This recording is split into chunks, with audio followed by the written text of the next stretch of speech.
धरना प्रदर्शन जिंदाबाद मुर्दाबाद रोज हो गया। ये देखो यही मूल कारण है यूपी बिहार इन्वेस्ट उड़ीसा और यहाँ इन्वेस्टमेंट आज तक नहीं हो पाया कोलकाता में। उसके बाद क्या हुआ, फैक्ट्री के मालिक को जिंदा जला दिया गया। अब आप सोचिए बिजनेसमैन भाग खड़ा हुआ समाजवाद नाले के नाम पे। इस समाजवाद थोड़ी आता है, चुनाव जीता जा सकता है, समाजवाद नहीं आएगा। और जबकि आप देखेंगे हरियाणा में पहली बार ऐसी घटना हो गई। उसके बाद तो मारुति इंडस्ट्रीज मनेसर में घटना हुई थी, मारुति इंडस्ट्रीज लिमिटेड ने संकेत दे दिया कि हम हरियाणा छोड़ सकते हैं। रातों रात, उस समय मोदी गुजरात के मुख्यमंत्री थे, रातों रात मोदी मारुति के सीईओ से मिले, इधर भी आ सकते हो कोई दिक्कत नहीं, आ जाओ। भूपेंद्र सिंह हुड्डा चीफ मिनिस्टर थे हरियाणा के उस समय, और जैसे भूपेंद्र सिंह हुड्डा को बात पता चली रातों रात वो मिले मारुति के सीईओ से, कहा ना मारुति जान हम आपको पूरी सुरक्षा देंगे, किसी कीमत पर आप यहाँ से नहीं जा सकते, क्योंकि मारुति खिसकने का मतलब हरियाणा की मानेसर की पूरी इंडस्ट्रियल बेल्ट खिसक जाती है। कॉम्पिटिटिव फेडरलिज्म, यहाँ कॉम्पिटिशन करना पड़ेगा। अगला पॉइंट,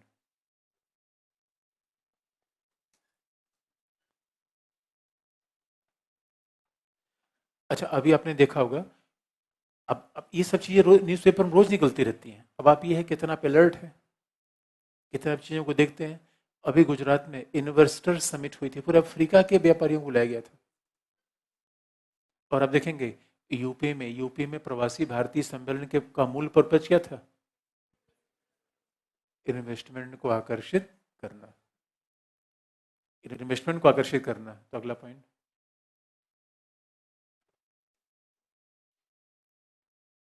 कि वर्तमान में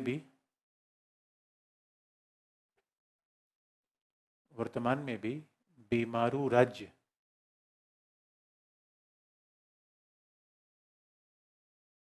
वर्तमान में भी बीमारू राज्यों में प्रभावी निवेश नहीं हो पा रहा है।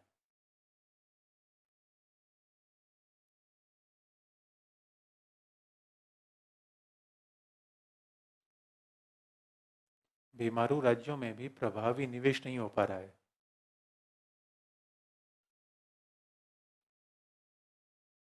जहां जहां लॉ की व्यवस्था और सुशासन को बेहतर करने की आवश्यकता है।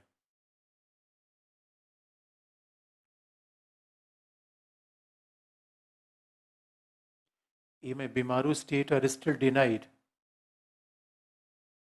from the FDI. Therefore, we need a better law and order and good governance. Better law and order and good governance. तो समस्या का समाधान देखिए यही है। और हमारे 2003 में फिजिकल मैनेजमेंट बिल भी आ गया, लेकिन अभी भी कोई राजकोषीय प्रबंध नहीं कर पाते। तो आप याद रखिए सरकारी कमीशन से लेकर सभी लोगों ने, प्रोफेसर्स ने माना कि राज्यों को ज़्यादा शक्तियाँ दी जानी चाहिए, लेकिन राज्य भी सुशासन अपनाए और अल्टीमेटली कोऑपरेटिव फेडरलिज्म भी होना चाहिए और कॉम्पिटिटिव भी। वैसे दोनों चीज़ें आपस में एक दूसरे के विरोधी दिखती हैं। आप कहेंगे कॉपरेशन कॉम्पिटिशन दोनों के खिलाफ है, लेकिन कॉन्टेक्स्ट अलग अलग हो जाता है। कॉपरेशन कहाँ हो, अपने आप में संघ राज्य सूची के विषय पर, समवर्ती सूची पर कॉपरेशन हो, और कंपटीशन कहाँ हो, एक्सीलेंस के लिए, कि गुजरात में अच्छी यूनिवर्सिटी बने, कि बिहार में अच्छी यूनिवर्सिटी बने, कि उड़ीसा में अच्छी यूनिवर्सिटी बने। यहाँ पे कंपटीशन होना चाहिए कि हम ज़्यादा हॉस्पिटल अच्छा चलाएंगे दो दूसरे सरकारी तुलना में। यहाँ पे कंपटीशन की आवश्यकता है। और आप देखेंगे कि अब चूंकि विषय की प्रॉब्लम एक होती है कि जहाँ भी हम किसी चीज़ को देखते हैं विषय प्रभावी हो जाता है। और मेरी तो आदत उस समय पॉलिटी और आईआर में पढ़ाता ही हूँ, तो उसी हिसाब से मैं दुनिया मुझे दिख जाती है। न्यूज़पेपर में वही मेरा ध्यान जाके टिक जाता है जो इस संबंध में न्यूज़ होती है, वो ऑटोमेटिक होता है।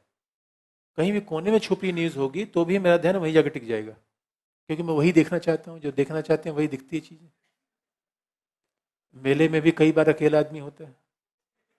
अब कई बार आपके सामने कुछ ही ज़्यादा दिखता नहीं, क्योंकि आंखों में कोई और बसा हुआ है, कैसे दिखेगा। तो मैं कहीं वाराणसी में मैं गया था, वाराणसी में मैं गया, मैं किसी से कोई एड्रेस पूछ रहा था कि भाई ये एड्रेस मुझे जाना है बताओ।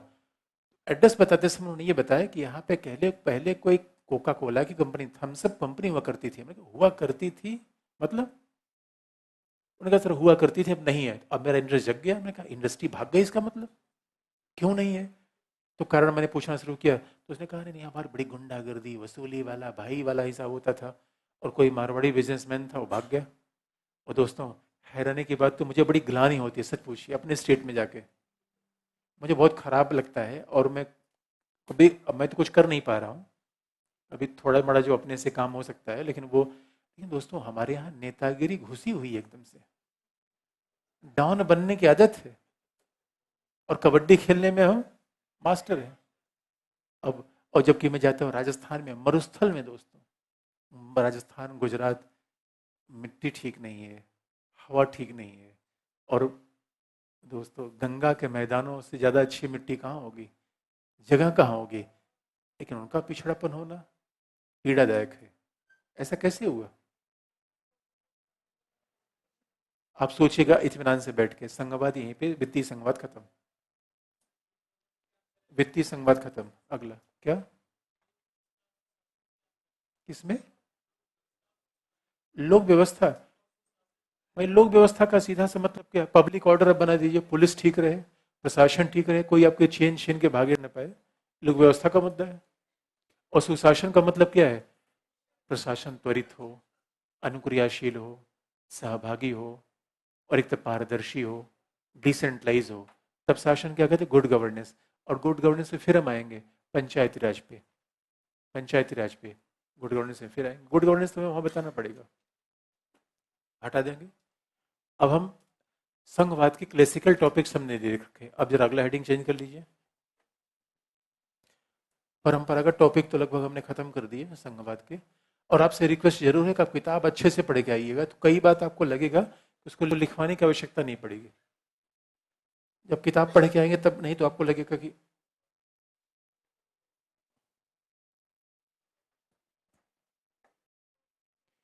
अब अगला, जरा अगला हम देखें। अगला हेडिंग है विषम संघवाद, एसिमेट्रिक फेडरलिज्म।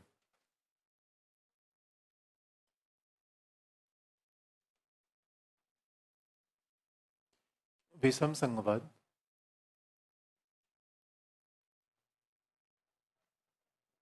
Asymmetric federalism.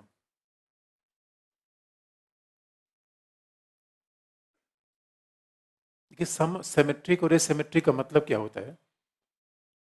अच्छा, मैं हॉरिजॉन्टल और वर्टिकल का मतलब तो मैं बता ही दिया था कि हॉरिजॉन्टल संघवाद क्या है, वर्टिकल संघवाद क्या है।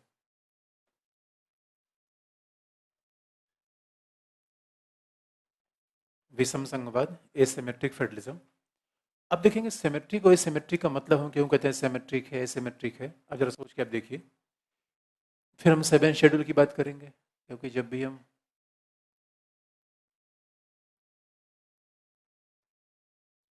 अगर हम सेवन शेड्यूल की बात करें, तो सेवन शेड्यूल में आप ध्यान से अगर आप देखेंगे, तो यूनियन और स्टेट के डिवीजन ऑफ पावर है। संघ और राज्य के बीच शक्तियों का बंटवारा किया गया है। There is notion of division of power between union and state. अब संघ और राज्य के बीच शक्तियों का बंटवारा सेवन शेड्यूल में किया गया है। इसका मतलब है the position of each and every state is equal. अच्छा बताइए, संघ सूची से राज्यों को सेवन शेड्यूल से कितने विषय मिले हैं? 60, 66। अब बताइए, 66 एक राज्य को मिले हैं या सारे राज्यों को? सिमेट्रिक है कि एसिमेट्रिक है? क्या है? सिमेट्रिक है। भाई हर राज्य को 66 विषय मिलना सिमेट्रिक है। दूसरी बात है, अब दूसरा देखेंगे, इसका मतलब सेवन शेड्यूल पावर डिवीजन में हर राज्यों को किस स्टेटस देता है? आर्टिकल एक है जिसमें लिखा हुआ है, अनुच्छेद एक है जिसमें लिखा हुआ है, उसको अभी आगे बता देंगे, रीऑर्गेनाइजेशन ऑफ स्टेट में। और मैं बार बार कर रहा हूँ, आप किताब पढ़ के आइएगा तो उसमें बहुत सारी चीज़ें तो लिखवाना कम से कम पड़ेगा। रीऑर्गेनाइजेशन ऑफ स्टेट में, और हम केवल वो चीज़ रिफर करेंगे जो स्कॉलर्स के नाम होंगे। रीऑर्गेनाइजेशन ऑफ स्टेट में ये कहा गया है कि India, that is Bharat, shall be union of states. India जो भारत है, राज्यों का यूनियन होगा। उसमें सारे राज्यों के नाम लिखे गए हैं या एक दो राज्यों के नाम लिखे गए हैं? सारे राज्यों के नाम है, अगेन सिमेट्रिक, अगेन सिमेट्रिक। लेकिन अब देखेंगे तो फिर सवाल है, और दूसरा, हर राज्य में गवर्नर है या एक ही राज्य में? हर राज्य में चीफ मिनिस्टर है एक ही राज्य में? हर राज्य में। हर राज्यों को टैक्स लगाने का अधिकार है एक ही राज्य को?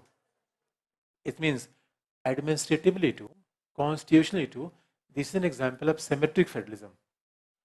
एसिमेट्रिक कहाँ है? अब एग्जाम्पल आपको, फिर एसिमेट्रिक क्या है? इसका मतलब है राज्यों के बीच समानता नहीं है, यही तो है। यह हमने समानता देखी, जब राज्यों के बीच समानता हो जाए, symmetric federalism. And classical example of symmetric federalism है यूनाइटेड स्टेट्स ऑफ अमेरिका।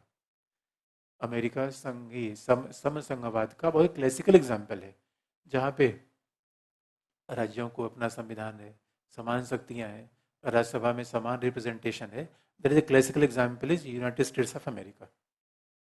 अभी आप देखेंगे कि जैसे भारत में, वही India is considered asymmetric federalism. अब आप देखेंगे एसिमेट्रिक कैसे है? पहला, राज्यसभा में सभी का रिप्रेजेंटेशन एक जैसा है या बराबर है? अलग अलग, अलग अलग है, बराबर है? तो पहला, representation of state in Rajya Sabha.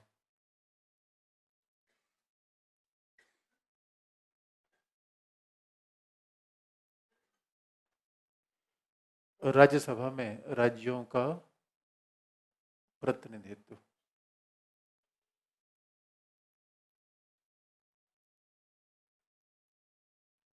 Representation of state in Rajya Sabha. तो हमारे यहाँ राज्यसभा में सभी राज्यों का प्रतिनिधित्व एक समान नहीं है।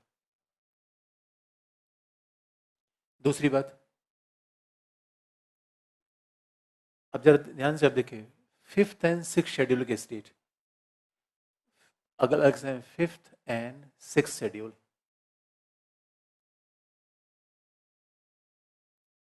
संविधान में पांचवी और छठी अनुसूची के राज्यों को अलग अधिकार है।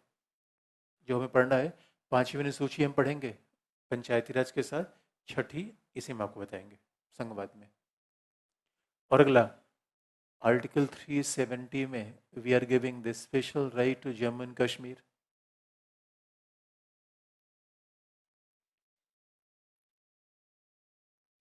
अनुच्छेद 370 में जम्मू कश्मीर को विशेष अधिकार है।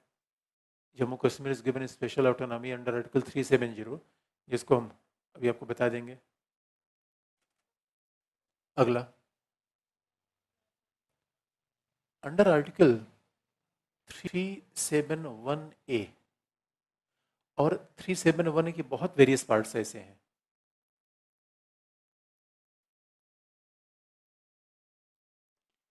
Three seven one A, that is special provision for Nagaland. और उसके बाद तो 37 के बहुत सारे प्रावधान में आप देखेंगे, अलग अलग राज्यों के लिए फिर अलग अलग प्रावधान आ जाते हैं।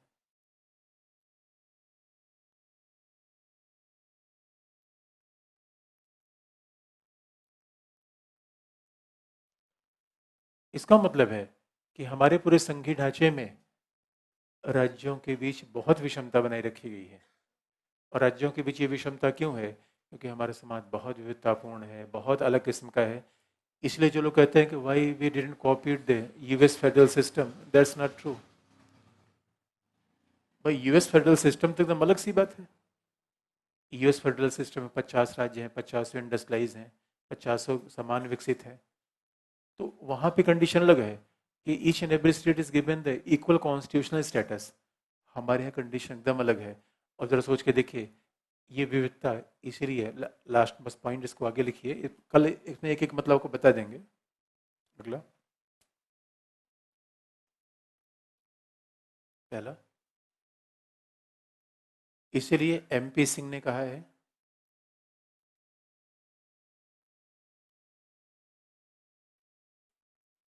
इसलिए एमपी सिंह ने कहा है कि भारत में नृजाति विविधता को बनाए रखने के लिए, नृजाति विविधता underline, for maintaining ethnic diversity in India.